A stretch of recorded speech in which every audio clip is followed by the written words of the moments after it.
ന്യൂനമർദ്ദം എന്ന് പറയുമ്പോൾ ഒരു പ്രദേശത്ത് ചൂട് കൂടുന്നതിന്റെ ഭാഗമായിട്ട്, പ്രത്യേകിച്ച് അത് സമുദ്രഭാഗത്തായിരിക്കും, ചൂട് കൂടുന്നതിന്റെ ഭാഗമായിട്ട് ആ പ്രദേശത്ത് വായു, ഞാൻ നേരത്തെ പറഞ്ഞു, വായുവിന് ചൂട് കൂടുകയും അത് അതിനകത്ത് ധാരാളം ഈർപ്പം ഉണ്ടാവുകയും ചെയ്യുകയാണെങ്കിൽ അതിന്റെ ഭാരം കുറയും.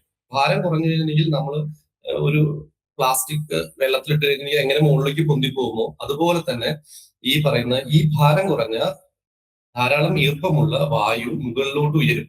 ആ മുകളിലോട്ട് ഉയരുന്നതിന്റെ ഭാഗമായിട്ട് അപ്പൊ അവിടെ ഒരു വാക്വം അല്ലെങ്കിൽ അവിടെ ഒരു ശൂന്യത സൃഷ്ടിക്കപ്പെടുന്നതിനെ കോമ്പൻസേറ്റ് ചെയ്യാൻ വേണ്ടി ചുറ്റുഭാഗത്തുള്ള വായു അതിലേക്ക് പ്രവഹിക്കും. ആ പ്രവാഹം ഒരു എതിർ ഘടികാര ദിശയിൽ രൂപപ്പെടുന്ന സമയത്താണെങ്കിൽ നമ്മൾ ഉത്തരാർദ്ധഗോളത്തിൽ അതിനെ ഒരു സൈക്ലോൺ എന്ന് പറയും. ആ പ്രവാഹം ആരംഭിക്കുന്നത്, ശക്തി പ്രാപിക്കുമ്പോഴാണ് നമ്മൾ സൈക്ലോൺ എന്നുള്ള പേര് വിളിക്കുക. അത് ആ പ്രവാഹം ആരംഭിക്കാൻ തുടങ്ങുമ്പോൾ അവിടെ ഒരു ചെറിയൊരു കാറ്റിന്റെ ഒരു കറക്കം രൂപപ്പെടും. ഈ കറക്കം പിന്നീട് കുറച്ചുകൂടി ശക്തി പ്രാപിക്കുകയും ഈ ന്യൂനമർദ്ദമുള്ള പ്രദേശവും അതിന്റെ ചുറ്റുഭാഗമുള്ള പ്രദേശവും തമ്മിൽ മർദ്ദ വ്യത്യാസം രൂപപ്പെടുകയും ചെയ്യുമ്പോഴാണ് നമ്മൾ അതിനെ ന്യൂനമർദ്ദം എന്ന് വിളിക്കുന്നത്. അവിടെ ന്യൂനമർദ്ദമാണെന്ന് വെച്ച് കഴിഞ്ഞാൽ അവിടെ കാറ്റ് മുകളിലോട്ട് ഉയർന്നുകൊണ്ടിരിക്കുകയാണ്. അവിടെ മുഴുവൻ മേഘ രൂപീകരണത്തിന് സാധ്യതയുണ്ട്, അവിടെ മുഴുവൻ മഴയ്ക്ക് സാധ്യതയുണ്ട് എന്നാണ് ഉദ്ദേശിക്കുന്നത്.